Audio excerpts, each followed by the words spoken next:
Isang linggo bago magtapos ang taon, patuloy ang Bureau of Fire Protection o BFP sa kanilang kampanya na iwasan ang paggamit ng paputok upang matiyak ang kaligtasan ng bawat isa.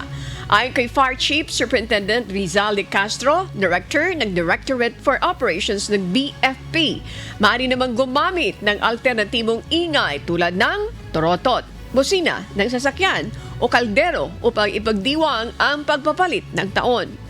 Binanggit din niya na kung magpapalabas ng paputok, dapat gawin ito sa mga itinalagang lugar ng lokal na pamahalaan at humingi ng permiso mula sa BFP upang maiwasan ang aksidente.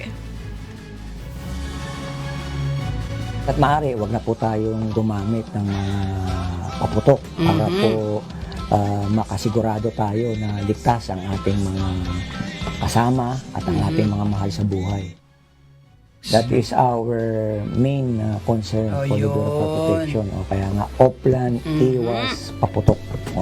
The same time, kung sakasakaling magkakaroon tayo ng fireworks display, mangyari pong makipag-coordinate sa ating local government units because they have identified areas kung saan lang dapat mag-display ng fireworks. At the same time, please ask for a permit from the local fire station.